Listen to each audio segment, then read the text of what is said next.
BFM Business, la librairie de l'écho. Emmanuel Le Chypre.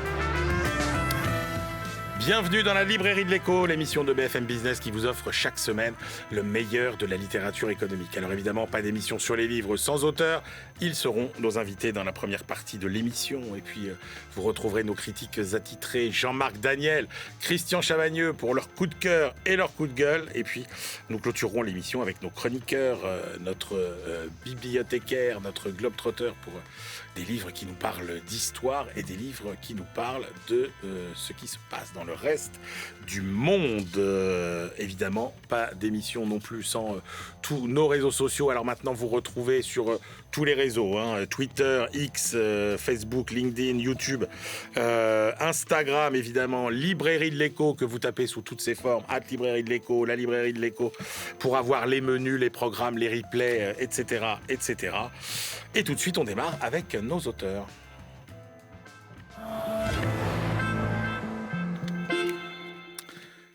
Direction la Chine, aujourd'hui dans la librairie de l'écho après les élections à Taïwan. Alors quel est le véritable enjeu de ces élections ? Dans quelle mesure Taïwan est une menace de déstabilisation de l'économie mondiale ? Quelles sont les véritables ambitions géopolitiques de la Chine ? A-t-elle les moyens de les réaliser ? Avec quels partenaires ? Quel scénario pour le bras de fer avec l'Occident ? Réponse avec nos deux invités. Alice Ekman, bonjour. Bonjour. Alice, vous êtes responsable Asie à l'Institut d'études de sécurité de l'Union européenne et vous publiez beaucoup, puisque on va parler de deux de vos dernières publications. Il y en a une qui est plus petite que l'autre. Aujourd'hui, oui, alors une publication intéressante, c'est la collection Tract chez Gallimard. Oh, ça fait quand même pas mal de pages. J'ai beaucoup travaillé. Oui, absolument. C'est très réussi. Ça s'appelle Chine-Russie, le grand rapprochement. Et puis, vous venez aussi avec sous le coude votre dernier livre qui s'appelle Dernier vol pour Pékin aux éditions de l'Observatoire. Pierre-Antoine Denet, bonjour. Bonjour. Vous êtes l'ancien rédacteur en chef de l'AFP. Vous êtes journaliste chez Asialiste. Oui. Et vous publiez L'Empire des illusions aux éditions Saint-Simon. Alors, je rappelle le résultat de l'élection qui s'est tenue à Taïwan. C'est finalement le candidat Lai Ching-te. Comment on prononce, vous qui êtes... Lai Ching-te. D'accord. Très bien, du Parti démocrate progressiste. Donc, c'était le parti qui était déjà au pouvoir depuis 8 ans, qui l'a emporté, qui est partisan du statu quo, finalement, du statut actuel de Taïwan, sans déclaration formelle d'indépendance, mais quand même avec la volonté de consolider le modèle démocratique libéral. Victoire atténuée à l'Assemblée par la victoire du parti plutôt favorable, lui, à davantage de coopération avec Pékin. Bref, quelles leçons il faut tirer de ces élections, Alice Ekman ? Les tensions entre les deux rives, comme on dit, vont se renforcer, bien sûr. Pékin a déjà réagi de différentes manières. Par exemple, l'ambassadeur de Chine en France a déjà dit que féliciter Taïwan pour ne serait-ce que la tenue des élections sans nommer spécifiquement le gagnant tel que l'a fait la diplomatie française, ça posait déjà problème parce qu'ils ont rappelé que, selon eux, c'est un candidat et maintenant, ils ne parlent pas de président, mais un représentant politique hostile parce qu'il a déclaré qu'il était un travailleur pragmatique pour l'indépendance. Et ce pragmatique est très important parce que d'un point de vue chinois, il est perçu comme une menace. En réalité, vous l'avez rappelé, une déclaration d'indépendance est très improbable. Il travaille davantage pour le statu quo pour différentes raisons, mais la première, c'est que la majorité de la population taïwanaise est pour le statu quo, même s'ils sont bien conscients de la menace chinoise, plus que jamais, d'autant que Hong Kong est un contre-exemple pour Taïwan, même si la situation est très différente à Hong Kong. Vous vous souvenez, la formule « un pays, deux systèmes » a été employée à Hong Kong, alors qu'a été adoptée une loi sur la sécurité nationale à l'été 2020 qui a changé la dynamique politique à Hong Kong. Formule qu'on essaye de vendre un peu à Taïwan aussi. Pas un peu, c'est-à-dire que Xi Jinping emploie toujours cette formule vis-à-vis de Taïwan. Et les Taïwanais, qu'ils soient DPP, c'est-à-dire le parti qui a gagné aux élections, ou Kuomintang, sont contre aujourd'hui maintenant. C'est-à-dire que ce système, cette formule fait peur parce qu'elle a prouvé dans les faits qu'elle n'est pas respectée, en tout cas que la nature politique de Hong Kong a évolué très fortement. Pierre-Antoine Denet, vous dites Taïwan, c'est devenu récemment seulement l'obsession de Xi Jinping. En 2022, pour la première fois, il déclare que la réunification de Taïwan devra devenir réalité au cours de la présente génération. Pourquoi cette obsession? Vous savez, c'est la seule démocratie du monde chinois, Taïwan. Ouais. Il n'y en a pas d'autre. Ce petit pays de 23 millions et demi d'habitants nargue le Parti communiste chinois. Parce que justement, il est exemplaire sur le plan des démocraties. Et je dirais même que c'est la démocratie la plus vivante dans l'ensemble de l'Asie, devant le Japon et la Corée du Sud. Donc l'obsession, elle est là, bien entendu, parce que c'est une véritable menace, pas tellement militaire, bien sûr, mais idéologique. Alors, l'un comme l'autre, vous vous projetez plus loin dans vos ouvrages, en essayant notamment d'évaluer ce qu'est l'ambition de la Chine sur la scène internationale. Alice Ekman, peut-on affirmer, comme ce fut le cas souvent à propos de l'ère Deng Xiaoping, que la politique étrangère chinoise est toujours essentiellement pragmatique? Non, clairement non. Ça, c'est fini. En fait, ça n'a jamais été que pragmatique. Vous avez raison que Deng Xiaoping, lorsqu'il était au pouvoir, a mis en avant le pragmatisme, en fait, quelle que soit la couleur du chat, qu'il soit blanc ou gris. L'important, c'est qu'il attrape la souris, parce que la Chine est dans une situation économique tellement désastreuse qu'il n'avait pas d'autre priorité que celle du développement économique, de sortir le pays de la pauvreté. Et c'est pas que la Chine n'avait pas d'ambition géopolitique, d'ambition de politique étrangère, en mer de Chine du Sud ou vis-à-vis de Taïwan, mais c'est parce que tout simplement elle était bien consciente qu'elle n'avait pas les moyens financiers premièrement, mais aussi humains, parce qu'énormément, comme vous le savez, l'université avait été fermée par l'avance culturelle, il y avait un déficit de formation des diplomates, des fonctionnaires, etc. Donc il y avait tout un travail de remise sur pied, on va dire, de la Chine de manière très fonctionnelle, mais l'approche idéologique était toujours présente. Aussi, Deng Xiaoping a dû lutter contre des cadres qui étaient beaucoup plus rouges que lui, puisque lui-même avait été victime de la révolution culturelle, mais il y avait des compromis à faire au sein de l'élite du parti.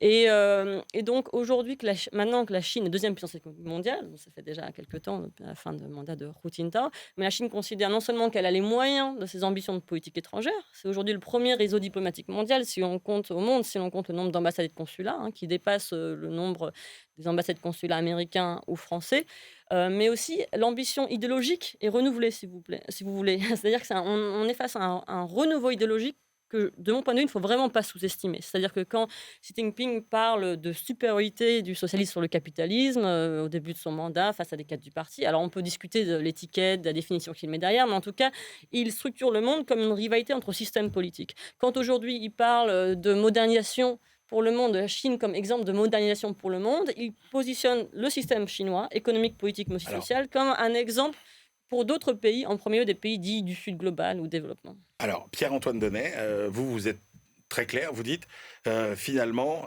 la politique étrangère mise en œuvre par la Chine aujourd'hui a toutes les caractéristiques d'un impérialisme. Ah oui, mais j'irais même plus loin. Je trouve que la Chine populaire est sur la pente glissante du fascisme. Et je le dis en toute conscience, parce qu'il a tous les pouvoirs, Xi Jinping. Il est, bien sûr, président de la République. Il est aussi secrétaire général du Parti communiste chinois. Et surtout, c'est le chef de la commission militaire centrale. Mais je voudrais rajouter une chose, c'est qu'en fait, contrairement à Deng Xiaoping, justement, comme vous l'avez dit, Alice, lui prêchait la modestie en disant « nous nous ferons des amis à travers le monde en restant modestes ». Et Xi Jinping, c'est l'exact contraire. C'est-à-dire, c'est l'agressivité, les menaces. Vous parliez de l'ambassadeur de Chine à Paris. On les appelle les loups guerriers. C'est-à-dire, en fait, ils donnent des leçons. Et lui, il était déjà au Canada, il avait fait pareil. Et il fait ça aussi à Paris. Et il rate tout, en fait. Parce que les amis de la Chine, il n'y en a plus beaucoup. Il y a la Russie, bien entendu, la Corée du Nord, l'Iran, mais guère d'autres. Donc, pour moi, c'est un fiasco. Et j'ajouterai encore une chose, c'est que la situation économique de la Chine en ce moment est catastrophique. Alors, on va y venir. Mais juste, Alice, est-ce qu'il a vraiment tous les pouvoirs, Xi Jinping, ou est-ce que quand même il est obligé de faire face à des oppositions, à des confrontations internes, à des rivalités? Alors, comme vous savez, le Parti communiste est très opaque, plus de 95 millions de membres qui sont surveillés et s'autosurveillent, donc la surveillance mutuelle, humaine, mais aussi technologique, s'est renforcée. Ouais. Ce qu'on ressent réellement, c'est un sentiment de peur au sein notamment des cadres du parti, lorsqu'on a l'occasion d'échanger avec eux. Alors c'est un ressenti, mais une peur qui s'est renforcée au cours des 10 dernières années. Est-ce qu'il a tous les pouvoirs? En tout cas, aujourd'hui, moi, je n'aime pas parler de voix dissonantes ou de différentes écoles au sein du parti, parce que notamment en termes de politique étrangère, il n'y a pas de contestation possible, notamment sur le rapprochement avec la Russie. Ça ne veut pas dire qu'il n'y en a pas de contestation, on va dire, enfin, je veux dire, en termes de positionnement, certains chercheurs chinois ou diplomates chinois, mais en tout cas, elle ne peut pas s'exprimer. C'est très risqué d'exprimer une contestation des orientations de politique étrangère de Xi Jinping, qui sont supervisées donc, par lui, hein, et qui mènent, par exemple, des grandes initiatives. Comme vous le savez, Nouvelle route de la soie, ça fait plus de 10 ans qu'elles sont lancées. Il y a eu des échecs, des erreurs, des limitations, mais ça reste le projet phare de Xi Jinping, et en ce sens, il ne doit pas être contesté publiquement et Mais ouvertement. c'est un projet qui est en panne aujourd'hui, non? Alors là-dessus, je pense qu'il faut faire attention, parce que la réception de l'offre chinoise est très diverse. C'est-à-dire que je suis en partie d'accord avec vous, c'est-à-dire que la Chine a perdu des amis ou des partenaires ou des relations, notamment en Europe de l'Ouest, notamment bien sûr En Asie. en Asie aussi, bien sûr. Bon, enfin, là, c'est assez clair. Et puis, il y a aussi la formation d'une coopération dite indo-pacifique, ou de renforcement de coopération face à la menace chinoise. Pas uniquement face à la menace chinoise, mais il y a des éléments. Mais il y a aussi d'autres pays, en Afrique subsaharienne, en Amérique latine, dans une partie de l'ASEAN, d'Asie du Sud-Est, qui restent très ouverts aux offres chinoises. Et alors, on peut dire que la Chine est isolée, mais moi, je ne pense pas, parce que quand même, la relation Chine-Russie pèse Alors, lourd. on va La y Russie venir. pèse encore très lourd. Oui. On va y venir. Juste une anecdote, moi, qui m'a vraiment interpellé dans votre livre, Pierre-Antoine Donnet. Chaque année, depuis 2012, le Parti communiste chinois publie une version mise à jour de la carte officielle de Chine, carte qui manifestement évolue régulièrement. Et vous dites, dans la version 2023, la carte de Chine inclut l'Arunachal Pradesh, qui est un état de l'Inde dans l'Himalaya, le plateau de l'Aksai Chin, et pour la première fois, Taïwan quand même. Alors, Taïwan, pas tout à fait. Ça figure bien sûr dans la carte officielle de la Chine. Mais l'espace autour de Taïwan s'est agrandi, et qui faisant partie de la carte officielle de la Chine populaire. Mais si vous voulez, là aussi, c'est une démonstration de l'arrogance. Et je dis bien l'arrogance du Parti communiste chinois et de son chef, Xi Jinping. Vous avez cité l'Arunachal Pradesh. La liste n'est pas close, parce qu'il y a également l'armée populaire de libération qui grignote des terres en Inde, au Népal, au Bhoutan et au Sikkim, Sikkim faisant partie de l'Inde. Donc c'est une des raisons, il y en a d'autres pour lesquelles effectivement les amis sont de moins en moins nombreux. Alice, vous dites la Chine, en fait son ambition, c'est d'asseoir finalement son influence, sa vision, ses valeurs, et de dominer le monde avec ses valeurs, avec son mode de pensée, et de dominer comme ça l'Occident. C'est pas forcément d'être le monopole, d'avoir le monopole de la géopolitique mondiale, mais d'avoir la domination de la géopolitique mondiale. En fait, elle souhaite marginaliser l'Occident. C'est-à-dire, c'est une diplomatie que je qualifie de comptable. Elle considère que chaque vote compte aux Nations Unies, que chaque pays compte, qu'il n'y a pas de petits pays, et que dans ce contexte-là, il faut tout faire pour marginaliser l'Occident aux Nations Unies, dans les organisations multilatérales. Elle y arrive en partie. Parfois, sur le Xinjiang, elle a réussi à contredire une initiative qui souhaitait conduire une enquête indépendante au Xinjiang. Et elle a réussi à réunir un nombre supérieur de pays au groupe qui demandait une enquête. Donc, ponctuellement, alors on peut dire que oui, c'est les amitiés chinoises, les partenariats chinois sont relativement limités, mais quand même, non. On voit au sein des BRICS, elle a réussi à élargir ce groupe. Ça, c'est un succès diplomatique quand même. On voit aussi que lorsqu'elle organise des forums de haut niveau sur son territoire, comme le forum des Nouvelles routes de la soie, dont la 3e édition a été organisée il y a 2 mois à Pékin, ou le Xiangshan Forum, il y a quand même des représentants de haut niveau dont le nombre n'est pas négligeable. Et donc, on voit aujourd'hui que la Chine essaie de se positionner comme le leader d'un monde alternatif, très clairement anti-occidental, de manière très virulente, très vraiment anti-occidentale. Pour elle, la Russie est un des piliers de ce front anti-occidental, anti-américain en premier lieu, mais pas uniquement. L'Iran est un partenaire très important. On m'a parlé de la Corée du Nord, mais aussi des pays qui ne sont pas des puissances diplomatiques, mais qui vont suivre dans les instances multilatérales, etc. Alors en effet, il y a des oppositions majeures avec certains pays dits émergents ou BRICS comme l'Inde, mais il y a beaucoup d'autres pays qui suivent Alors, les initiatives il y a chinoises. une contradiction qui m'est apparue en lisant vos deux ouvrages que j'ai trouvé assez saisissantes. Vous dites à la fois la Chine nous connaît, nous occidentaux, beaucoup mieux qu'on ne la connaît, et en même temps vous dites les Chinois finalement ne savent pas grand-chose sur les Chinois eux-mêmes. C'est-à-dire, vous savez, la propagande est telle à l'intérieur de la Chine, ce sont des tombereaux de désinformation, et c'est le seul choix qu'a la population chinoise. Alors bien entendu, on peut comprendre que largement plus de 90% de la population célèbre Xi Jinping, qui a rendu l'honneur à la Chine. Et cette politique conquérante, c'est pareil. En fait, ils sont largement derrière. Parce que pour eux, c'est un nationalisme forcené qui est d'ailleurs cultivé par le Parti communiste chinois. Donc c'est carrément effrayant. Alors, toute la question, Alice, Pierre-Antoine, c'est est-ce que la Chine a les moyens de ses ambitions? Et alors, Pierre-Antoine Denet, vous avez un diagnostic finalement assez tranché sur la puissance chinoise. Vous dites la Chine, finalement, a déjà atteint le paroxysme de sa puissance et elle est vouée à un inexorable déclin. Alors, certes, mais je vais quand même modérer cela. C'est-à-dire que, vous savez, la situation internationale est tellement mouvante, fluide, que c'est difficile de s'aventurer à donner un pronostic, ne serait-ce que dans 2 ans. Oui, mais vous dites ses voisins font mieux qu'elle maintenant sur le plan oui, mais économique. ça c'est clair, bien sûr. Et ça n'est plus le modèle ni le moteur de la croissance Mais régionale. écoutez, ce qu'on peut dire, c'est que le rêve de devenir la première puissance économique mondiale s'est effondré.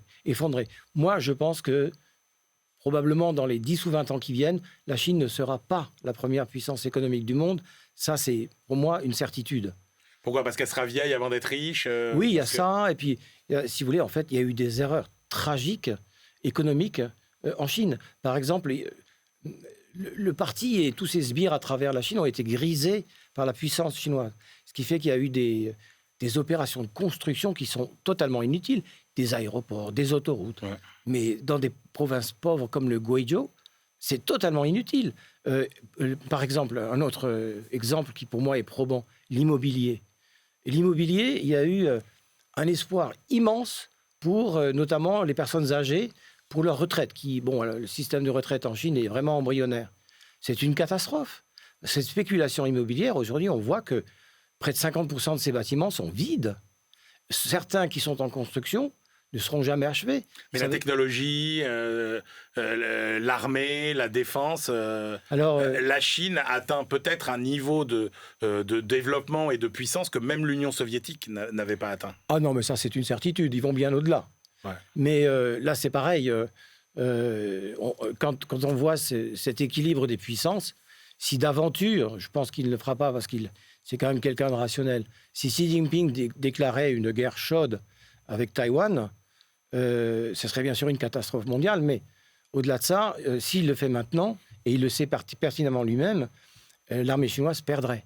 Et juste, je rajouterais une chose, c'est que si c'était le cas, là, Taïwan déclarait formellement son indépendance et serait reconnue par un certain nombre de pays. Alors, Alice Ekman, pour tenir ses objectifs, on voit que la Chine a besoin d'alliés. Et on pense évidemment à la Russie. Et vous insistez sur un point, vous dites ça fait 10 ans qu'on sous-estime l'intensité et l'importance du rapprochement entre la Russie et la Chine. Oui, on sous-estime beaucoup de choses quand on parle de la Chine. Et je sers aussi la transition avec ce que vous venez de dire, qui est très intéressant. Mais je nuancerai un peu. Je pense qu'on a beaucoup sous-estimé les capacités de la Chine. Les capacités diplomatiques, tout d'abord. On disait encore il y a 10 ans, il y a 15 ans, lorsque Hu Jintao disait qu'il voulait piloter la réforme de la gouvernance mondiale, que la Chine voulait être plus présente dans les institutions multilatérales, on dit elle ne va pas y arriver, elle s'y prend mal avec ses gros sabots, elle n'arrivera pas à être plus influente. On a quand même vu qu'elle a réussi à présider 4 des 15 agences des Nations Unies, ce n'est pas rien. On voit quand même qu'elle arrive à élargir les BRICS, encore une fois, on voit quand même qu'elle arrive à créer des dynamiques de lobbying et d'influence au sein d'institutions pour soutenir ses intérêts, donc ce n'est pas rien. On a aussi dit, il y a longtemps et encore aujourd'hui, la Chine n'est pas capable d'innover. On voit aujourd'hui quand même les véhicules électriques, c'est quand même une puissance technologique indéniable, avec des limites que l'on connaît, des limites politiques, des limites institutionnelles très fortes, une bureaucratie très lourde. Mais pour Chine aussi, et on y revient, je pense que ça fait 10 ans réellement qu'on se plante dans l'analyse. Alors, je ne m'inclus pas dans l'analyse, c'est une critique modeste de l'analyse, mais je pense, voilà, depuis 10 ans, on a assez d'éléments pour dire que c'est Alors, il beaucoup y a plus des qu'un intérêts mariage. communs face à de l'OTAN. raison. Je suis parfaitement d'accord Et avec puis, vous. il y a des complémentarités incroyables. Ouais, ouais. C'est-à-dire que l'un a les ressources naturelles que l'autre n'a pas, l'autre a la technologie que le premier aimerait avoir, l'un manque d'espace, l'autre en a plein. Enfin, je veux dire, c'est une complémentarité. Vous vous souvenez, hein, Manuel, en 2014, après l'annexion de la Crimée, lorsque la Russie s'est tournée vers la Chine pour trouver des débouchés pour ces hydrocarbures face aux sanctions occidentales, on a dit très bien, c'est un tournant, c'est une orientation pragmatique qui ne va pas durer. La Russie n'a pas d'autre alternative que de se tourner vers l'Est, la Chine, mais aussi le Japon à l'époque, mais ça ne va pas durer parce que finalement, ils n'ont pas d'intérêt commun, ils n'ont pas de convergence conceptuelle ni idéologique. C'est juste une histoire de marché, de négociation pour des ressources énergétiques à bas coût pour une Chine qui est relativement pauvre en énergie. Et ça ne va vraiment pas durer. Et on le dit encore 10 ans après, alors que ça fait 10 ans que ce rapprochement dure, mais pas uniquement dans le domaine énergétique, dans le domaine économique, dans le domaine technologique, spatial, nucléaire. Par exemple, pour donner et militaire. Et ce qui est très intéressant à analyser, c'est pas uniquement le rapprochement sur la durée, sur ces 10 années, c'est le rapprochement depuis l'invasion par la Russie de l'Ukraine. C'est-à-dire qu'on voit bien que même après cette invasion, le rapprochement s'est prolongé, le rapprochement sino-russe. En 2022, le volume d'échanges commerciaux a augmenté de 30% entre la Chine et la Russie par rapport à l'année précédente, ce qui n'est pas rien. Aujourd'hui, Xi Jinping ne cesse de répéter que la Russie est un partenaire très très important, que c'est un ami incontournable, ne cesse de dérouler le tapis rouge à Vladimir Poutine. Les rencontres de haut niveau sont très fréquentes et ils ont réellement un intérêt, en tout cas c'est comme ça que la Chine le perçoit, un intérêt à faire front ensemble contre les États-Unis. Pierre-Antoine Donnet, comment va évoluer le rapport de force entre Occident et démocratie d'un côté, et puis Chine, Russie et démocratie autoritaire de l'autre? Avant cela, je voulais juste prolonger ce que vous disiez, Alice. Les dirigeants chinois sont très malins, bien sûr. Pour éviter les sanctions occidentales, ils ne montrent pas leur vrai visage, mais ils livrent des guerres, ce que j'appelle par procuration. C'est-à-dire qu'ils utilisent la Russie, la Corée du Nord, l'Iran. L'Iran, on le voit bien sur le théâtre au Moyen-Orient aujourd'hui. Et donc, ils attendent leur tour. S'il y avait ces sanctions commerciales pour l'économie chinoise, ce serait un désastre absolu. Donc, ils attendent. Et effectivement, là, pour répondre à votre question, il y a quelques échéances qui sont capitales. Et la plus importante, c'est en novembre prochain aux États-Unis. Eh oui. Parce que si... Qu'est-ce qui se passe si Donald Trump est Et voilà, président et voilà. Donc, ils attendent ça. Ils savent très bien que de Joe Biden, ils n'obtiendront rien. Leur rencontre dernièrement en Californie, Xi Jinping a montré un visage bienveillant, il a souri, il a donné quelques concessions, pas beaucoup, mais voilà. L'image était là. Mais ils attendent. Et Joe Biden, bien sûr, le sait pertinemment. Donc, si vous voulez, il y a une espèce de course de vitesse. Est-ce que Joe Biden va être réélu ou pas? Si ce n'est pas le cas, et si c'est son concurrent qui sera élu, là, ce sera une bénédiction absolue pour la Chine, la Russie, l'Ukraine, la Corée du Nord. La bande des quatre, j'appelle ça la bande des quatre. L'Ukraine, non. Non, Corée du Nord, Ouais. Chine, Russie et Iran. Ah oui, parce que vous aviez dit Ukraine. Oui. Alice, on va vers Oui. ce que vous appelez une bimondialisation. Oui, c'est-à-dire C'est que... quoi cette bimondialisation? Non, mais c'est-à-dire que avant la guerre et les deux guerres auxquelles on fait face aujourd'hui, on est toujours dans un contexte de sanctions commerciales et technologiques entre la Chine et les États-Unis, et que les deux pays s'organisent, même s'ils sont bien conscients que l'interdépendance économique reste forte, les deux pays s'organisent pour être moins dépendants de l'un de l'autre. C'est vrai des États-Unis qui parlaient de decoupling, et maintenant parlent de dérisking, dérisquage, quel que soit le terme. Ça va prendre du temps, c'est une tendance de long terme, mais c'est vrai aussi du côté de la Chine. La Chine a compris, face à ces sanctions et contre-sanctions, mais aussi pendant la période du Covid, qui était très dépendante de composants technologiques étrangers, américains et pas seulement, et qu'il fallait tout faire pour renforcer la production sino-chinoise, face à, par exemple, aux sanctions touchant Huawei. L'entreprise téléphonie et de réseau téléphonique a eu des problèmes pour développer des téléphones de nouvelle génération qui avaient toujours la 5G. À un moment, elle a même régressé parce qu'en fait, elle était tellement dépendante de composants étrangers qui étaient sous sanction que finalement, elle ne pouvait pas toujours tenir le rythme. Et maintenant, elle fait tout pour produire ce qu'elle importait autrefois. Et aujourd'hui, par exemple, cette marque de téléphone arrive à reproduire produire des téléphones de dernière génération. C'est un exemple parmi d'autres, mais elle a regardé aussi Mais l'entreprise. est-ce qu'on va vers deux mondes finalement qui chacun s'organise avec leurs flux financiers, avec leur technologie, Oui, avec leurs réseaux sociaux mais la question c'est est-ce qu'ils vont devenir plutôt indifférents l'un à l'autre ou est-ce que on va aller vers une espèce de rivalité grandissante? non, en fait, bimondialisation, ce concept qui est prospectif pour le bien de l'analyse de long terme, il est trop doux aujourd'hui après les guerres, en fait, dans un Ouais. contexte de guerre. C'est-à-dire que c'était une façon oui, de conceptualiser cette bifurcation commerciale et technologique qui est encore une fois une tendance de long terme, hein. On n'y est pas encore, mais en tout cas, la Chine s'organise pour cela. Mais aujourd'hui, dans un monde de sanctions et contre-sanctions, on est entré aussi dans l'univers d'une bimobilisation qu'on pourrait qualifier de violente, particulièrement violente. C'est aussi couper des câbles sous-marins, c'est voilà, des guerres satellitaires, c'est réellement les réseaux sociaux aussi. C'est pas uniquement la censure traditionnelle sur le territoire chinois des réseaux sociaux étrangers, c'est vraiment aussi des campagnes de désinformation sur les réseaux étrangers. Bon, j'arrête là, mais on est vraiment une période violente à tous les Et oui, on s'arrête là, on aurait bien Malheureusement. continué, mais nous sommes pris par le temps. Merci beaucoup à tous les deux. Je rappelle vos deux livres. Pierre-Antoine Donnet, L'Empire des illusions, c'est aux éditions Saint-Simon. Alice Ekman, vous êtes venue avec votre dernier vol pour Pékin aux éditions L'Observatoire. Et puis Chine-Russie, le grand rapprochement dans la très sympathique collection Tract Gallimard. Très sympathique, mais très dense. On se retrouve tout de suite pour la deuxième partie de l'émission.